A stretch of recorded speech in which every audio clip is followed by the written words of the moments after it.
This is the Craft of Coaching podcast, where you'll learn about how to become a life coach with a strong skill set through understanding the craft of coaching. I'm Kate Swoboda, also known as Kate Courageous. As the director of a life coach training program called the Courageous Living Coach Certification Program, I'm passionate about the craft of coaching and how we evolve the skills and the industry. Learn more about our program at teamclcc.com, and here's today's episode. Oh yeah, I am so here to talk to you about a pretty important topic for anyone who decides that they want to become a life coach, particularly if you want to be in private practice for yourself. And it's this: how do you focus your business priorities and be less busy? Because, oh my goodness, I know you're probably tired of feeling so busy. You're probably tired of hearing about how everyone else is so busy. I'm so busy. How's it been going? Oh my God, I've been so busy. And at the same time that you can be tired of it, it can also feel as if there's no way out of it. Like, I don't want to be in this thing that I know I'm in, but for crying out loud, how do you get out? Because it seems like everybody's busy. Isn't that just how it rolls? It is and it isn't. And that's what I'm going to talk about in today's episode. So first, I'll just address the it is, okay? Yeah, on some level, busy is the way it is, I guess you could say, and particularly if you are growing your business. The metaphor that I often like to give people about growing their business is this. It's like, imagine a wheel on a spoke. I might have used this metaphor, by the way, in other Craft of Coaching episodes. Forgive me, but I think it's a good one, so bears repeating. Imagine a wheel on a spoke.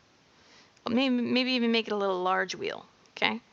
You give that wheel a push once, and particularly if it's a heavy wheel, it's going to kind of move and then slow down pretty quickly. But if you give a lot of vigorous pushes to get things going, that wheel's going to start going. And the most work you're ever having to do are those vigorous pushes to get it going in the first place. Later, you're just giving it a push now and again, and the wheel starts turning on its own momentum. And that has been my experience of entrepreneurship and most of the other coaches that I have spoken with. It's not about how do I get it all perfect, and then boom, if you build it, they will come. What it's actually about is how do I really invest that initial time in getting something going, aka many vigorous pushes of the wheel, and then how do I make sure I stay consistent with keeping the momentum going, coming back and giving it a little push. And when you are first setting up your business, there is a lot more to do at the beginning than there will be later.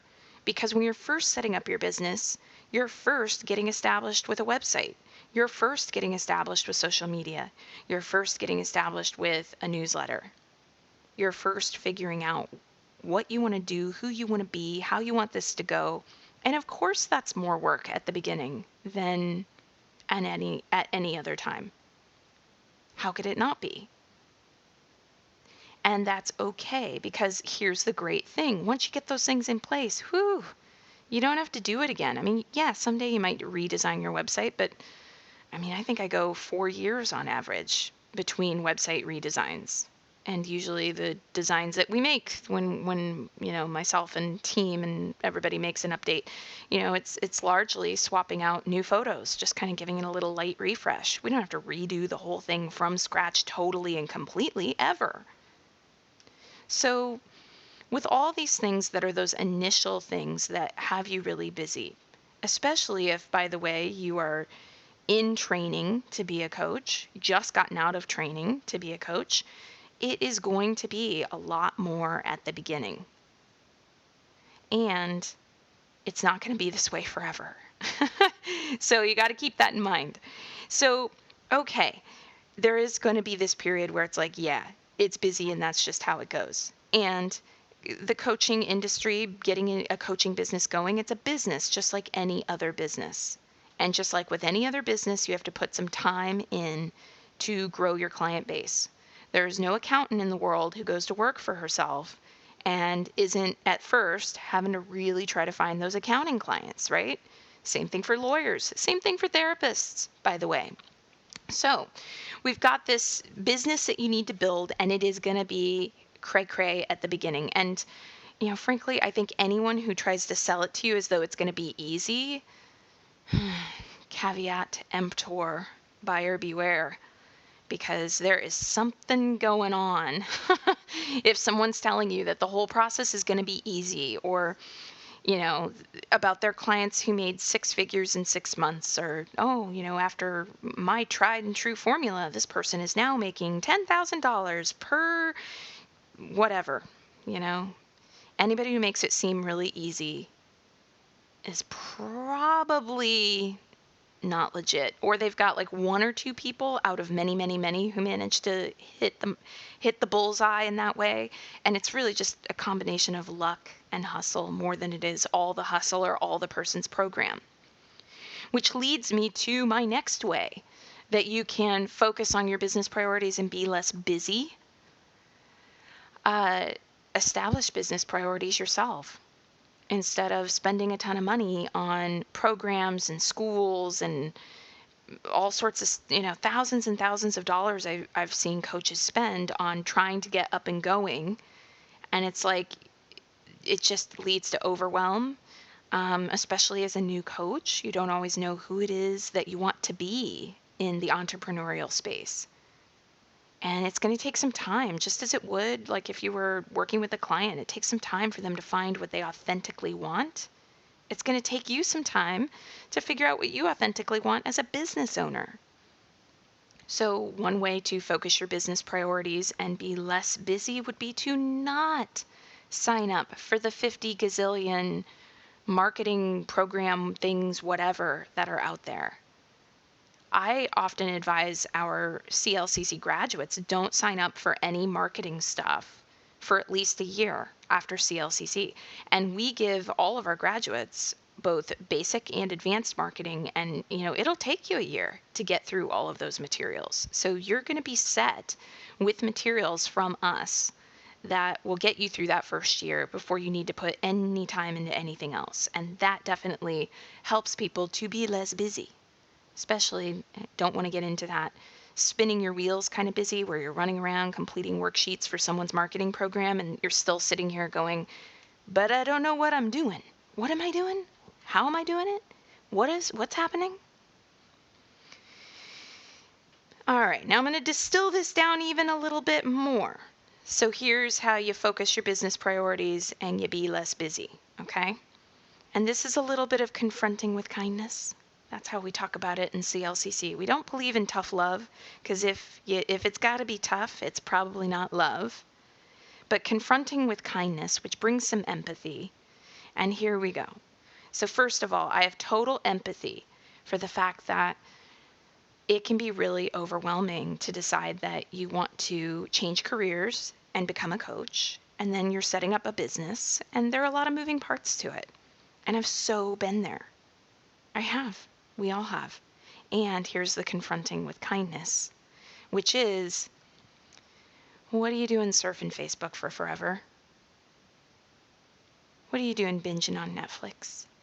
What are you doing, running around, handling everything around the house? It's like the laundry does not need to be folded for you to run a successful business. What are you putting in front of the business that you're trying to create? And then going, I don't have time. I tend to be of the opinion that if you are someone who goes, well, I just feel crazy if the kitchen isn't cleaned up at the end of each day and the laundry isn't folded, da, da, da. It's like, well, rather than constantly running around trying to keep your kitchen clean and sacrificing a lifelong goal, the time you have for a lifelong goal, either A, you got to delegate it, or B, do the work to not feel crazy if your kitchen is not perfectly clean. Because really, who cares? Do you want to die and say that your kitchen was perfectly clean your whole life? Or do you want to reach the end of your life saying, you know what? I took a chance in the name of something that mattered to me. Now I know you might be listening to this and going, oh my God, Kate, you just dropped, do you want to die, Anne? Yeah, a little bit. I can lean a little bit existentialist here. because it really is true. When you get to the end of your life, do you want to say that you always had the laundry folded? Or do you want to say that you created something that meant something to you, created something that is your legacy? And so that's another thing that you could consider. If you need to focus your business priorities and be less busy, what needs to go on your stop doing list? And where do you tell yourself a story that something has to be done that doesn't really have to be done, or that could be done by someone else, that could be delegated? And now I'm going to get into focusing your business priorities and being less busy because you keep things really simple. Here we go, all right? There are 3 things that I think you need to do if you want to run a business. Make these your business priorities and you'll be good, okay? You got to do them consistently. First thing, of course, get your website set up and your social media set up and your newsletter set up. Stop hemming and hawing. You don't have to have it perfect. You will probably rewrite it later. You do need to just get in there. I mean, like, it just does not take months and months to write sales pages. It takes maybe a week.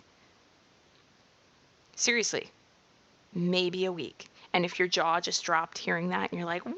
It does not, da da da. It's like, no. I know it takes more than a week if you're like, well, but that's not quite right. I don't know what to say. Da, da. It's like, and again, I've so been there. But like, realistically speaking, if the sales page that you need to write to get it up online and get it out there is, I'm a life coach. I love working with people around creative blocks. If you'd like to schedule a session with me, they are $100 an hour. I work with people Tuesday, Wednesday, Thursday in the afternoons. Here is my discovery call link. Boom. That's all you need, okay? If that's where you have to start. Do I think a great sales page has more elements in that? Of course I do, for a great sales page. But I am not saying you need to have a great sales page. I'm saying stop spending all this time that you can never get back on the stuff that doesn't really matter, like trying to make it great when your first draft is fine. It will suffice. So first thing, get your website finished, create social media profiles, commit to updating those social media profiles once a day. But I don't know what it is that I can update. I don't know what it is that I want to say. Well, I mean, there are a lot of resources out there. You can easily Google things like, things to share on social media, 50 ideas for what to write about, like, it's all over the place. Keep it simple.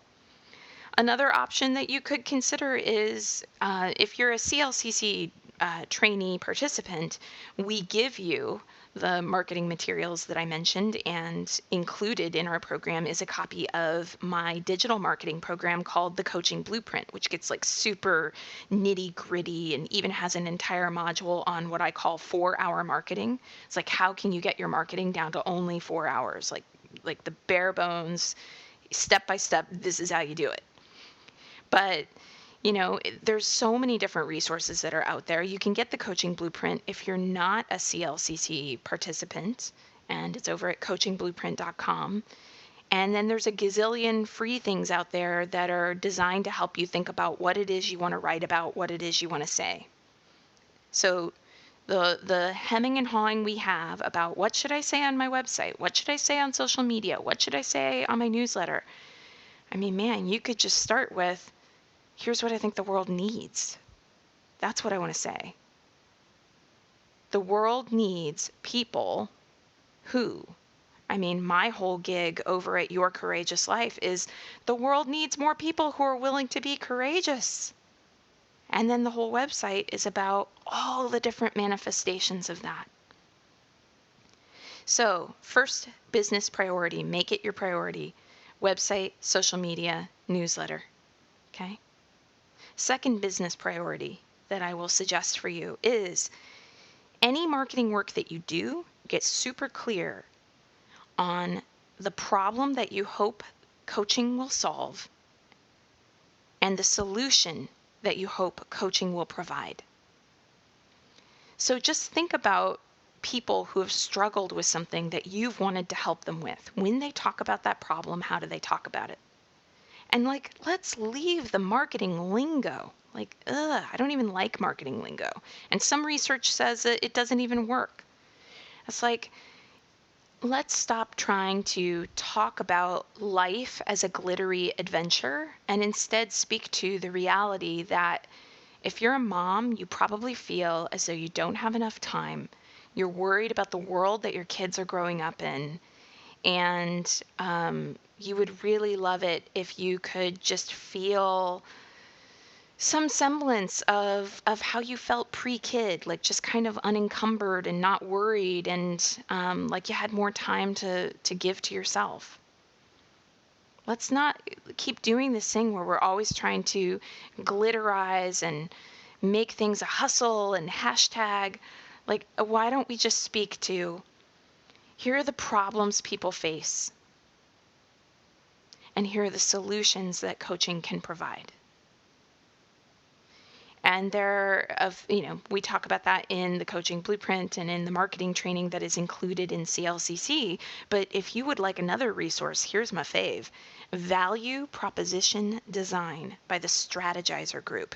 Go onto Amazon, go to books, Value Proposition Design. Look at that. You don't need to spend thousands of dollars on a marketing course. You need a $20 book called Value Proposition Design that will help you get really, really clear on what are the problems that my people face and what are the solutions that coaching can provide.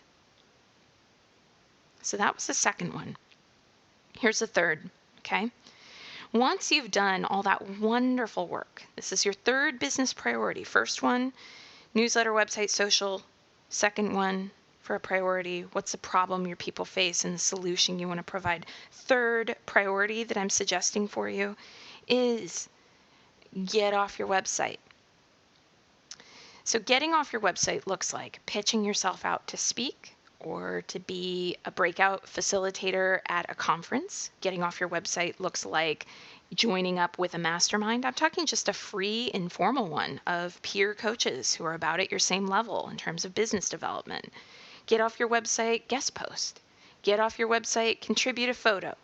Get off your website, be part of a community and offer something of value to that community. Not coaching without permission, not running around trying to see if you can pick up a client in someone's private Facebook group, but just authentically participating in a community. So you get off your website. You don't spend all day at the library by yourself with your headphones and your laptop and get really isolated. You get off your website and you go, okay, where are the communities where I could show up and I could just say, here's this thing that I add. And I love the idea always of cross-pollinating. So, you take coaching and what is it a great complement for? Is it a great complement for naturopath? Is it a great complement for yoga? Is it a great complement for parents who are dealing with stress? Is it a great complement for teachers or others in the helping profession? Where is it already a great complement for something that exists? So if you want to focus your business priorities and be less busy, there's all kinds of stuff you can do around looking at, hey, this is actually really important to me. This is something that matters to me. I want this business to grow, to thrive, to flourish. You do not have to sign up for and spend thousands of dollars on expensive marketing programs. You really can get it down to these three priorities, and they will take you really, really far. 1, newsletter, website, social. Get her done. Don't obsess about it. Keep it as simple as possible. So doable. 2, what's the problem I'm hoping to help people with? What's the solution that I'm hoping to offer? And 3, don't isolate. Get off your website. Get out there into the world and connect with other people who are doing this same work or who need this same work. Little visibility. As always, it is such a joy that you listen, really and truly. Like, we just love that this is going out into the world and knowing that it can support a coach like you who's creating something really great that's going to make the world a better place. As always, you can learn more about the Courageous Living Coach certification at teamclcc.com. And have a great rest of your day. That's what I wish for you today. Lots of love.